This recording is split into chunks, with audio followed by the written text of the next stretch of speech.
പ്രിയമുള്ളവരെ, ഞാൻ പ്രവർത്തിക്കുന്ന ഒരു സ്ഥാപനവുമായി ബന്ധപ്പെട്ട് അവിടേക്ക് സെയിൽസ് ഡിപ്പാർട്ട്മെൻറ്റിലേക്ക് സ്റ്റാഫിനെ ആവശ്യമായി വന്നപ്പോൾ തൊട്ടടുത്തുള്ള പട്ടണത്തിലെ ഒരു മാനേജ്മെൻറ്റ് ഇൻസ്റ്റിറ്റ്യൂട്ടിൽ, വളരെ പ്രശസ്തമായിട്ടുള്ളൊരു മാനേജ്മെൻറ്റ് ഇൻസ്റ്റിറ്റ്യൂട്ടാണ്.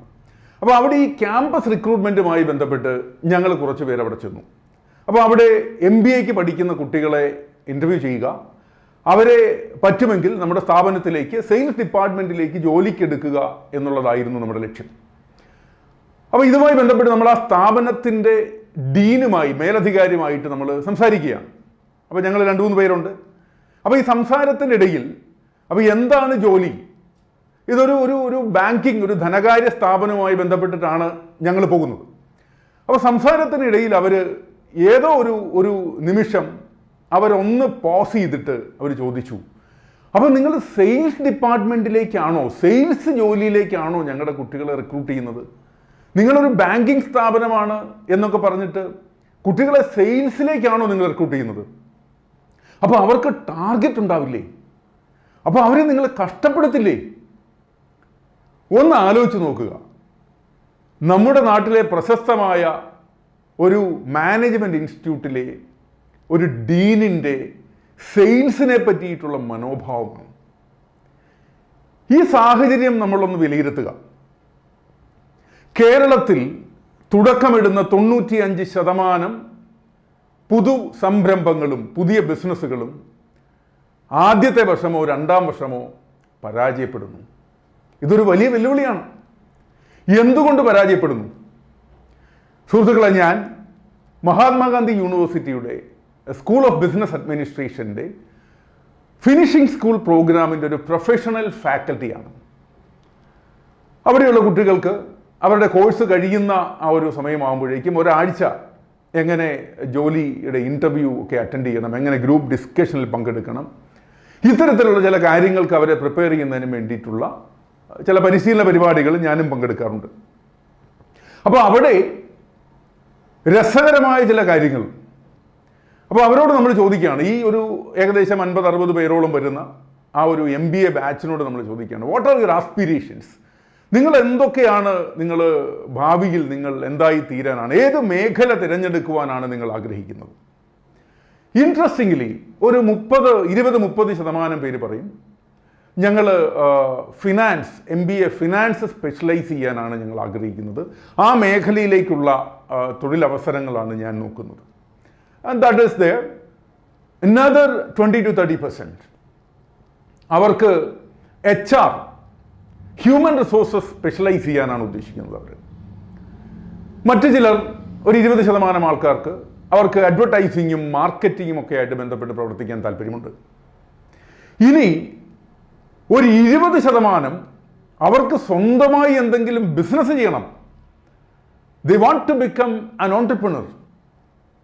അത്തരത്തിലും ഒരു 20% ഉണ്ട്.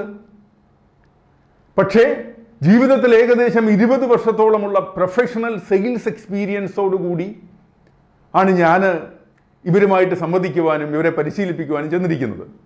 I started my career with sales profession and still I remain in my sales profession.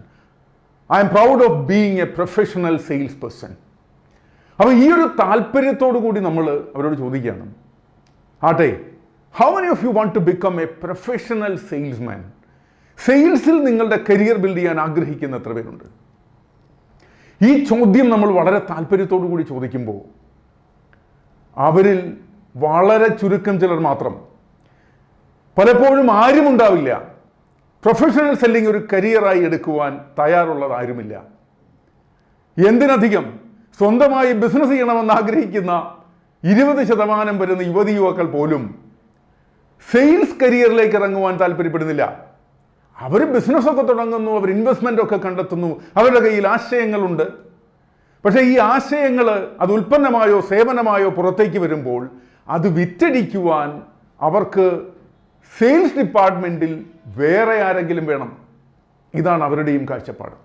അപ്പോൾ എന്താണ് ഈ സെയിൽസിനോട് ഇത്ര താല്പര്യക്കുറവ്?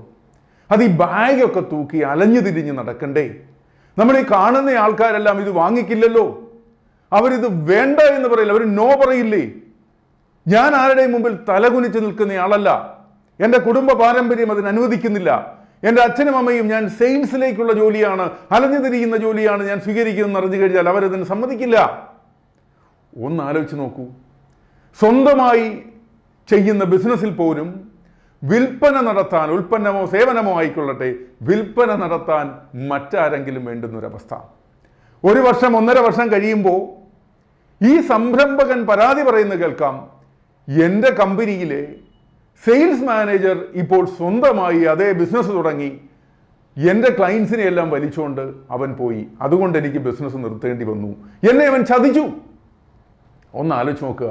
ഇതാണ് നമ്മുടെ നാട്ടിലെ 95% സംരംഭകരും പരാജയപ്പെടുന്നതിൻ്റെ കാരണം. ഇതൊരു വലിയ വീക്ക്നെസ്സാണ്. അപ്പോൾ ഈ വീക്ക്നെസ്സിനെ നമ്മൾ മറികടന്നേ പറ്റൂ.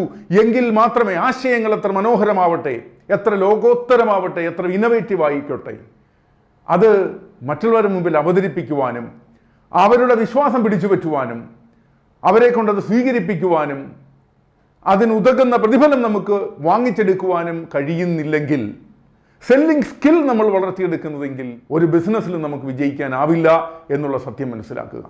ഇനി എന്താണ് സെല്ലിംഗ്? നമ്മുടെ ബന്ധങ്ങൾ വളർത്തിയെടുക്കുക, ആ ബന്ധങ്ങളിൽ കൂടി നാം വിശ്വാസം വളർത്തിയെടുക്കുക, താല്പര്യം വളർത്തിയെടുക്കുക. ഈ താല്പര്യവും വിശ്വാസവും വളർത്തിയെടുക്കുമ്പോൾ അവിടെ അതോടൊപ്പം അതിൻ്റെ ഒരു ബൈ പ്രോഡക്റ്റ് ആയിട്ട് തന്നെയാണ് സെല്ലിംഗ് സംഭവിക്കുന്നത്. അതല്ലാതെ ഇത് അലഞ്ഞു തിരിഞ്ഞ് നടന്ന് കഷ്ടപ്പെടുന്ന, റിജക്ഷൻ ഫേസ് ചെയ്യേണ്ടി വരുന്ന ഒരു കാര്യമല്ല. നല്ല സെയിൽസ്മാനായി വളരുക, ഏത് രംഗത്തുമായിക്കൊള്ളട്ടെ. നല്ലൊരു HR പ്രൊഫഷണൽ ആണെങ്കിലും സെല്ലിംഗ് സ്കിൽ നിങ്ങൾ വളർത്തിയെടുക്കുക. നല്ലൊരു ഫിനാൻസ് പ്രൊഫഷണൽ ആണെങ്കിലും സെല്ലിംഗ് സ്കിൽ നിങ്ങൾ വളർത്തിയെടുക്കുക. മാർക്കറ്റിങ്ങിലും ഏതും. കാരണം വ്യക്തിബന്ധങ്ങൾ വളർത്തുക, സ്വീകാര്യത ഉണ്ടാക്കിയെടുക്കുക. Sales is nothing but getting accepted. അത് നമ്മുടെ ഉൽപ്പന്നങ്ങളാണെങ്കിലും സേവനങ്ങളാണെങ്കിലും അതിലുപരി ഒരു വ്യക്തി എന്നുള്ള നിലയിൽ നമുക്ക് ഒരു സ്വീകാര്യത ഉണ്ടാക്കുക. കാരണം ഇന്ന് മത്സരങ്ങൾ എല്ലാ രംഗത്തുമുണ്ട്, ഏത് ബിസിനസ്സിലുമുണ്ട്, ഏത് തൊഴിൽ മേഖലയിലുമുണ്ട്. അപ്പോൾ ഈ മത്സരങ്ങൾ നിറഞ്ഞു നിൽക്കുന്ന ഈ ലോകത്തിൽ ഉൽപ്പന്നങ്ങളും സേവനങ്ങളും ബ്രാൻഡുകളും കമ്പനികളെയും ഒക്കെ ഉപഭോക്താക്കൾ തിരസ്കരിക്കാം. പക്ഷേ നല്ലൊരു വ്യക്തി എന്നുള്ള നിലയിൽ യു ആസ് എ ബ്രാൻഡ് നന്നായിട്ട് നിങ്ങൾക്ക് വിറ്റഴിക്കുവാൻ പറ്റിയാൽ ഏതു വെല്ലുവിളിയും നിങ്ങൾക്ക് നേരിടുവാൻ കഴിയും. Grow yourself as a wonderful professional salesperson. All the very best.